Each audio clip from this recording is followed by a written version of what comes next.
آپ کے اور میرے لیے تو یہ صرف ایک بے ضرر بلکہ مزیدار حماقت ہوتی جس پر اکیلے میں کیا دوسروں کو بھی سنا کر ہنسا جا سکتا ہے، مگر اس کا ذکر کرتے ہوئے اسے ان اضطراری کمزوریوں میں شمار کرنا پڑے گا جن کی یاد ہمیشہ آنکھوں کے نیچے پسینہ لے آتی ہے، کیونکہ اس کی زندگی میں کمزوریوں کی تعداد اتنی معمولی تھی کہ وزن اور سنجیدگی کے لحاظ سے ان کو مختلف درجوں میں ترتیب نہ دیا جا سکتا تھا۔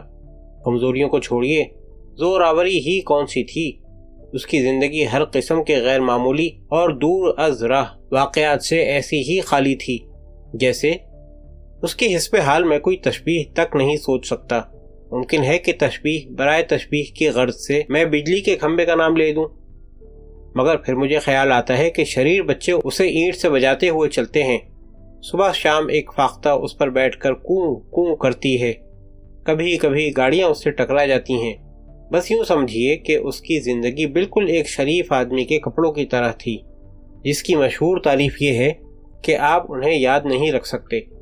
وہ اس مسکین اور مطمئن اقلیت کا ایک فرد تھا جو اگر کبھی اچھے نمبر حاصل نہیں کرتی تو کبھی فیل بھی نہیں ہوتی، جو ایسی ویسی باتوں میں بالکل نہیں پڑتی اور جس سے ہمیشہ نہایت خوش اخلاقی اور تہذیب سے پیش آیا جاتا ہے، مگر ربط و ضبط بڑھانے کی کبھی خواہش نہیں کی جاتی۔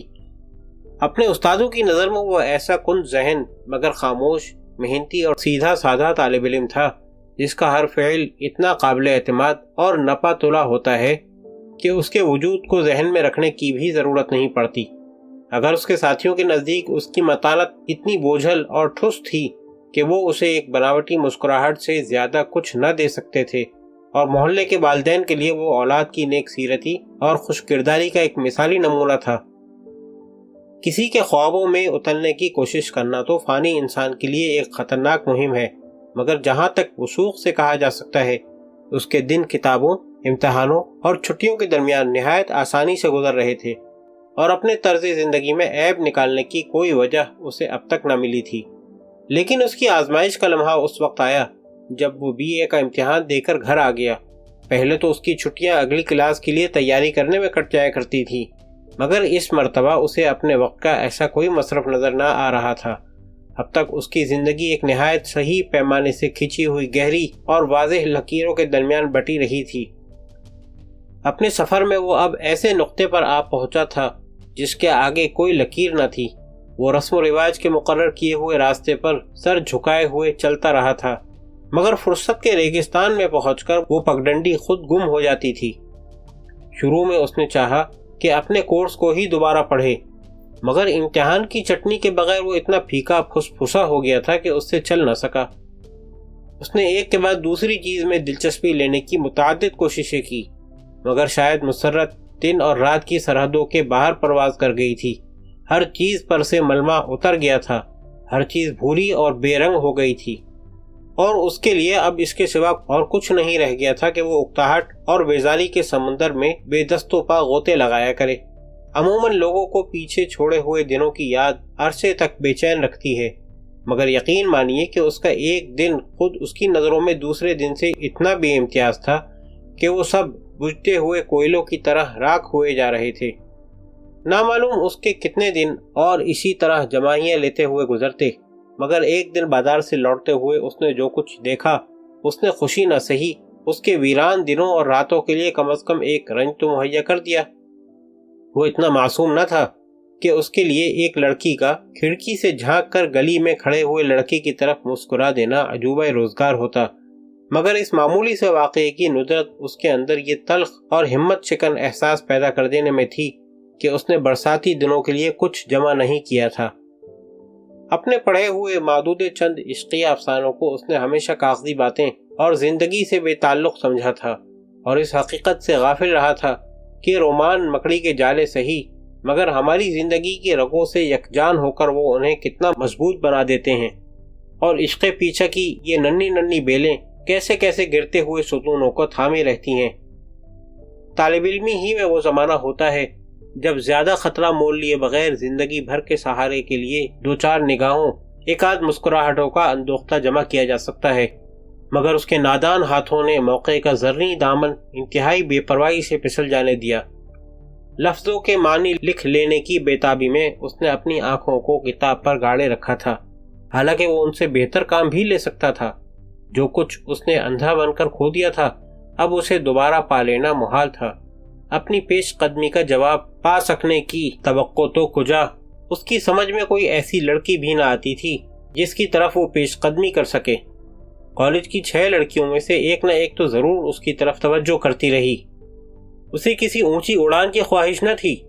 ہر لڑکی کے امکانات پر غور کرتے ہوئے وہ اس نتیجے پر پہنچا کہ اور کوئی نہیں تو اس کی ساتھی اینجلا کاکس ضرور کچھ نرم پڑ جاتی۔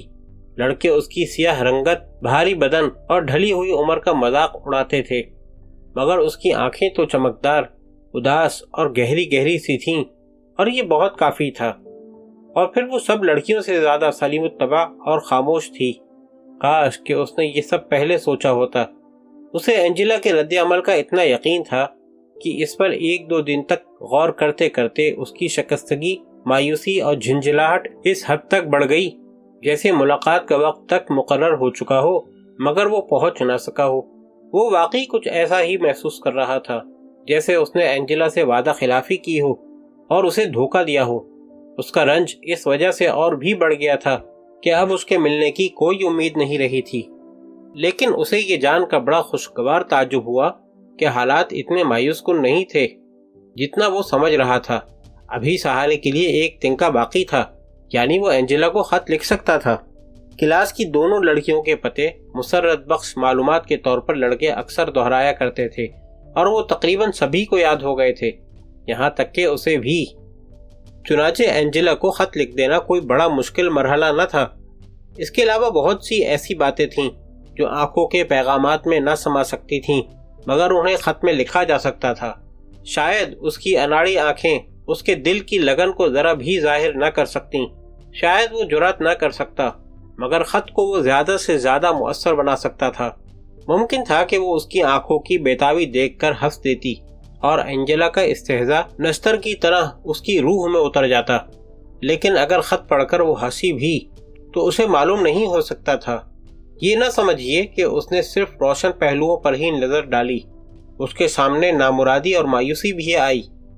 وہ اینجلا کی برہمی کے خیال سے بھی کانپا۔ اس کے تصور نے اسے ہولناک نتائج بھی دکھائے، اور اس کے حق میں یہ کہنا پڑے گا کہ اسے یہ بھی شبہ ہوا کہ وہ اسے پہچان نہ سکے گی۔ وہ کسی جلسے میں شریک نہ ہوا تھا، اتنی بڑی کلاس میں سب سے آخر میں بیٹھتا تھا، اور مضمون سنانا تو درکنار، اسے کسی سوال کا جواب دینے کے لیے بھی اٹھنا نہ پڑا تھا، غرض ہے کہ اینجلا کے اس سے واقف ہونے کی کوئی بھی شہادت نہ ملتی تھی۔ لیکن جس چیز نے اسے آخری فیصلہ کرنے میں مدد دی وہ اس کی پتلی ناک تھی، جس کی تعریف اس نے بچپن میں اپنی ماں کے ملنے والیوں سے سنی تھی اور جسے اس کے خیال میں کوئی نظر انداز نہیں کر سکتا تھا۔ اینجلا بھی نہیں، بلکہ اسے چند ایسے موقع یاد آتے معلوم ہو رہے تھے کہ جب اینجلا نے اس کی طرف غور سے دیکھا تھا۔ اس نے 2 صفحے کا خط لکھنے میں 2 دن لگائے۔ پہلے تو اس کا ارادہ تھا کہ ایک محبت نامہ لکھے، لیکن وہ اس فن میں اتنا بے ہنر تھا کہ اسے اپنا سارا سوچا ہوا مضمون اکھڑا اکھڑا سا معلوم ہوتا تھا۔ دوسرا، اس کا ذہن اس قسم کے خط کو سنگین ترین جرائم سے کسی طرح متعلق سمجھتا تھا، اس لیے اس نے اپنے خط کو حتی الامکان پاکیزہ بنانے کی کوشش کی۔ حالانکہ یہ خط بھی، جیسا کہ آپ اس سے توقع کر سکتے ہیں، اتنا ہی ان گھڑ اور ناقابل یقین تھا۔ شروع میں اس نے اس جرات کی معافی مانگی تھی اور آخر تک اسے اتنی مرتبہ دہرایا تھا کہ اس کی انکساری مشکوک معلوم ہونے لگی تھی۔ اس نے سن رکھا تھا کہ لوگ اپنی اپنی پسند سے دور دور ملکوں میں خطوں کے ذریعے سے دوست بناتے ہیں۔ اس نے بھی اس نسخے کو استعمال کیا، حالانکہ اس کا ضلع اینجلا کے ضلع سے ایسا دور نہ تھا، مگر اس نے لکھا کہ اسے اس حصے زمین سے بہت دلچسپی ہے اور وہ وہاں کوئی دوست بنانا چاہتا ہے، اور چونکہ وہ اس کی ساتھی ہے اس لیے اس کو ایسی دوستی میں زیادہ آسانی نظر آتی ہے۔ یہ 2 دن اس نے انتہائی ہیجان کے ساتھ گزارے تھے اور اپنے ارادے اور خط کے مضمون 20 مرتبہ بدلے تھے۔ خط ڈالنے جاتے ہوئے بھی اس کا دماغ لفافہ پھاڑ پھینکنے اور اسے ڈال دینے کے درمیان بٹا ہوا تھا۔ وہ کھڑا چوروں کی طرح ادھر ادھر تاکتا اور لفافے کو ہلاتا رہا، لیکن یکایک اس کے اندر ایک لہر وحشیانہ تیزی سے اٹھی اور وہ لفافے کو لیٹر باکس میں ٹھونس کر ایسے موڑا جیسے واقعی چوری کر کے بھاگ رہا ہو، مگر اس عمل کے ساتھ ہی اسے ایسا معلوم ہوا جیسے اس کے اندر کوئی بجلی کا بٹن بند کر دیا گیا ہو۔ اس کا سارا ہیجان اور اشتعال یک لخت غائب ہو گیا اور وہ گھر آتے آتے اپنی اس وقتی حماقت پر ہنس پڑا۔ اس کے سر سے ایک بوجھ سا اتر گیا تھا اور وہ اب زیادہ آسانی سے سانس لے رہا تھا۔ یہ سارا واقعہ ایسا مان پڑتا جا رہا تھا کہ ایک آدھ دن میں ہی وہ اسے بھولنے لگا۔ جواب کی تو اسے پہلے بھی زیادہ امید نہ تھی، مگر اپنا توازن پا لینے کے بعد وہ اس سے بالکل بے پرواہ ہو گیا۔ ممکن ہے کہ یہ اس سب کو بھول جانے کی غیر شعوری کوشش ہو، مگر اب اسے بہت سی دلچسپیاں مل گئی تھیں۔ وہ گھر کا سودا خود لانے لگا تھا، سب کے بستر بھی اپنے آپ ہی بچھاتا تھا اور محلے والوں سے بھی زیادہ ملنا جلنا شروع کر دیا تھا۔ ابھی کالجوں کی چھٹیاں ختم بھی نہ ہوئی تھیں کہ اسے گھر کے قریب ہی ایک چھوٹے سے شہر میں ملازمت مل گئی۔ اس کے باپ کے ایک دوست نے اسے جگہ دلوانے کا وعدہ کر لیا تھا اور وہ ملتی ہوئی آدھی کو چھوڑ کر پوری کے پیچھے بھاگ دوڑ کرنے والوں میں نہ تھا۔ اور یوں بھی 50 سے تنخواہ شروع تھی، 4 روپے سالانہ ترقی اور موقع آنے پر ہیڈ کلرکی مل جانے کا وعدہ۔ اس کو ایک تسلی یہ بھی تھی کہ وہ صرف تیسرے درجے ہی میں تو پاس ہوا تھا۔ ملازمت کے 6 مہینے بعد ہی اس کی شادی بھی ہو گئی۔ ہری ہری گھاس دیکھ کر گدھا زیادہ سے زیادہ کان ہلانے لگتا ہے۔ نوکری اور بیوی پا کر شاید اس نے بھی اس سے زیادہ کچھ نہیں کیا، مگر بہرحال اب وہ ریگستان سے نکل کر پھر مقررہ راستوں کے درمیان پہنچ گیا تھا جن پر وہ سر جھکائے چل سکتا تھا۔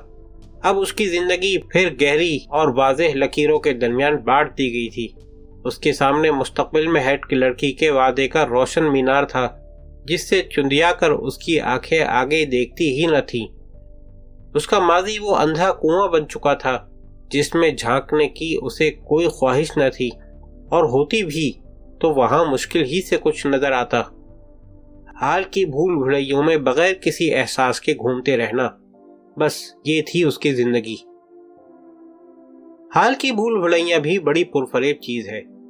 آپ سمجھتے ہیں کہ آپ اسی جگہ گھوم رہے ہیں، مگر وہ خود سرکتی رہتی ہے اور آپ کو کہیں سے کہیں لا کر چھوڑتی ہے۔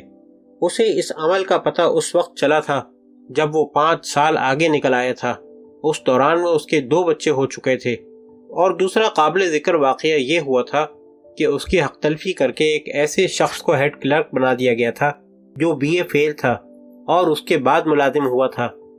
5-6 مہینے سے اس کی خود اطمینانی رخصت ہو چکی تھی۔ اس کے اعضاء میں اضمحلال آ گیا تھا اور وہ اپنے آپ کو ادھیڑ اور شکستہ تصور کرنے لگا تھا۔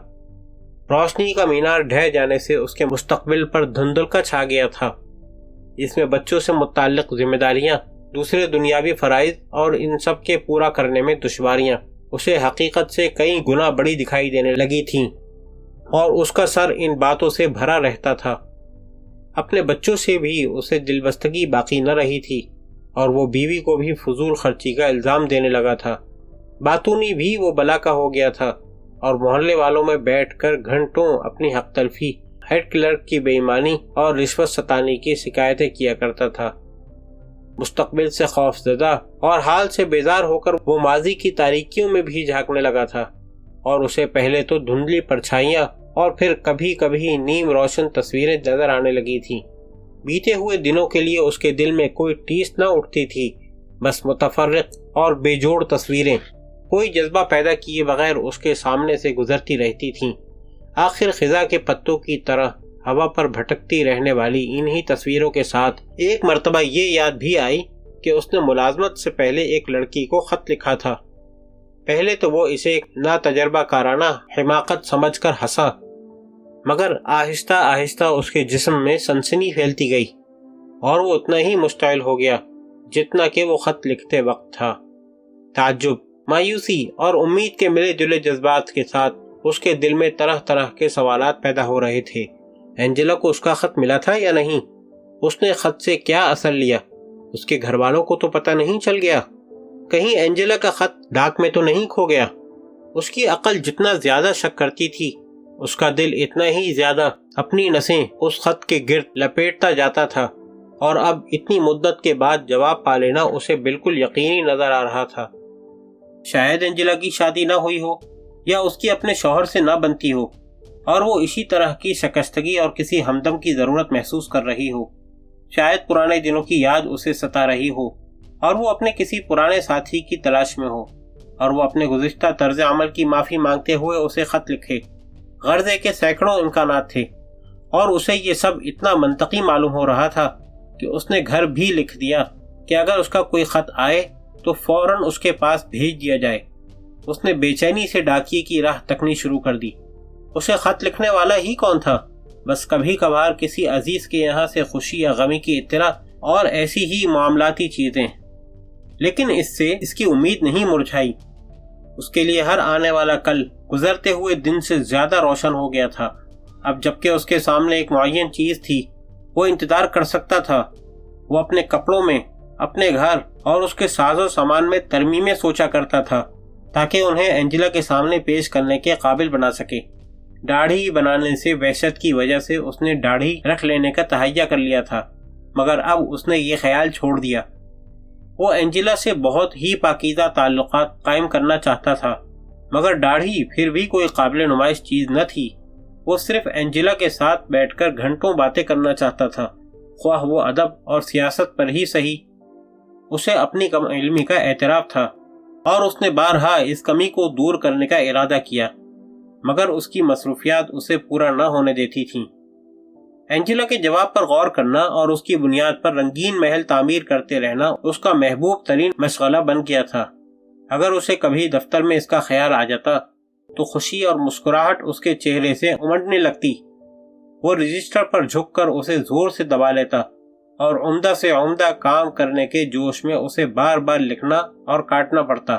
اس کے چہرے کی سرخی ہیڈ کلرک کی نظروں سے چھپی نہ رہتی اور وہ طنز سے مسکرا کر پوچھتا، کیوں مولانا، کیوں کھلکھلائے پڑ رہے ہو؟ لڑکا ہوا ہے کیا آج؟ اور وہ جھینک کر جلدی سے جواب دیتا، نہیں تو کچھ بھی نہیں، اور پھر یہ سوچے بغیر کہ اس کا یہ فعل اس کے قول کی تردید کر دے گا، کوٹ کی جیب سے ڈبیا نکالتے ہوئے کہتا، لو پان کھاؤ۔ اس دن وہ ہیڈ کلرک تک سے خوش مزاجی سے پیش آتا اور گھر لوٹتے ہوئے بچوں کے لیے مٹھائی لے جانا نہ بھولتا۔ اینجلا کی چاروں طرف سے ماضی کا کوہرا چھٹنے لگا تھا اور وہ اینجلا کی صورت، چال، بولتے ہوئے ہونٹوں، کپڑوں، چوڑیوں، اس کی ذرا ذرا سی حرکت، یہاں تک کہ ہر اس دن کو جب وہ اس کے سامنے آئی تھی اتنی صفائی سے دیکھ سکتا تھا جیسے یہ سب اس کے سامنے موجود ہو۔ اینجلا کی ہستی اس کے لیے اتنی گہری اور حقیقی ہو گئی تھی گویا وہ دونوں برسوں ساتھ رہے تھے۔ اب اس کی زندگی میں اس سڑک پر قدم گونج رہے تھے جس پر وہ کبھی چلا ہی نہ تھا، اور یہ گونج اتنی مدہوش کن تھی، اس میں اس کی ساری پریشانیاں اور شکایتیں، یہاں تک کہ وقت کے پروں کی پھڑپڑاہٹ بھی ڈوب گئی تھی۔ 6 بھاری بھرکم سال اسے رونتے کھونتے گزر گئے تھے، مگر وہ اپنے اوپر ان کا کوئی اثر نہ دیکھ رہا تھا۔ خوابوں کی نمی اور تراوٹ اسے ہرا بھرا بنائے ہوئے تھی۔ یہ نہیں کہ اس کی زندگی میں تلخی کا گزر ہی نہ ہوتا ہو، کبھی کبھی ایسے دن بھی آتے تھے جیسے کہ آج۔ تمام دن ہیڈ کلرک اپنے طنزیہ جملوں سے اسے پھنکاتا رہا تھا اور اتفاق سے کام بھی اس کے سر پر بہت آ پڑا تھا۔ وہ دیر سے گھر لوٹ رہا تھا اور بہت جھنجھلایا ہوا تھا۔ ہر تھکے ہوئے قدم کے ساتھ اس کا ملازمت چھوڑ دینے کا عزم بڑھتا جاتا تھا۔ وہ بازار میں سے گزر رہا تھا کہ کسی نے پیچھے سے اسے کندھا پکڑ کر روکا۔ وہ ایک قیمتی سوٹ میں ملبوس دوہری ٹھوڑی والے گورے آدمی کی شکل میں اپنے کلاس کے ساتھی مقبول کو اس وقت تک نہ پہچان سکا جب تک کہ اس نے مسکرا کر کہو کیسے رہے نہ کہا۔ معلوم ہوتا تھا کہ مقبول پر قسمت کی دیوی زیادہ مہربان رہی ہے، اور محض ایک شناسہ کو اتنی بے تکلفی سے مخاطب کرنے کے معنی تھے کہ وہ یہی جتانا چاہتا ہے۔ بہرحال اس نے اپنے حواس مجتمع کیے اور گرمجوشی ظاہر کرتے ہوئے جواب دیا، اخا آپ ہیں یہاں کیسے؟ ایک فیشنیبل مصافحے کے بعد مقبول نے بتایا کہ وہ بیمے کا ایجنٹ تھا اور اسی سلسلے میں یہاں آیا تھا۔ مقبول سے رسمی معلومات تبدیل کرنے کے دوران میں وہ یہ سوچ ہی رہا تھا کہ اسے گھر لے جائے یا نہ لے جائے کہ مقبول نے خود ہی تجویز کیا کہ وہ کسی ریسٹوران میں چلیں تاکہ کچھ دیر باتیں کر سکیں۔ یہاں کے اکیلے ریسٹوران رائل ہوٹل کے اخراجات کے بارے میں، جسے انٹر کالج کے طلباء کی سرپرستی حاصل کرنے کے لیے سامنے پردے ڈال کر یہ نام دے دیا گیا تھا، اس کے خیالات بڑے دل دہلا دینے والے تھے۔ وہ صرف ٹوٹی ہوئی کرسیوں والی معمولی سوڈا واٹر کی دکان تک ہمت کر سکا۔ اور وہ بھی معذرت کے ساتھ، مگر مقبول اسے نوازنے پر تلا ہوا تھا۔ اس کے پاس باتیں کرنے کے لیے کیا تھا؟ اپنا وہی معمولی رونا گانا، اور اسے بھی مقبول کے کپڑوں کی چمک نے غیر مناسب بنا دیا تھا۔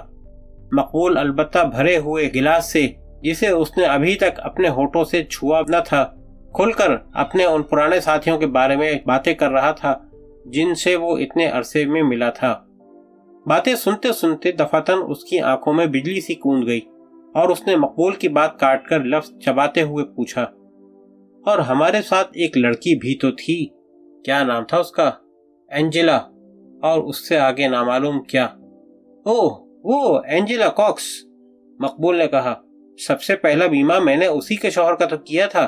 اس کی شادی ایک بڑے امیر ڈاکٹر سے ہو گئی تھی، مگر کالج سے نکل کر بیچاری 1 سال بھی تو زندہ نہ رہ سکی۔ بچہ ہوا تھا اس کے، اسی میں مر گئی۔ کیا اعتبار ہے زندگی کا؟ اب آفتاب ہی کو لے لو، کیسا چلبلا تھا، ساری کلاس کو لٹا لٹا دیتا تھا مارے ہنسی کے۔ خوب دن تھے وہ بھی۔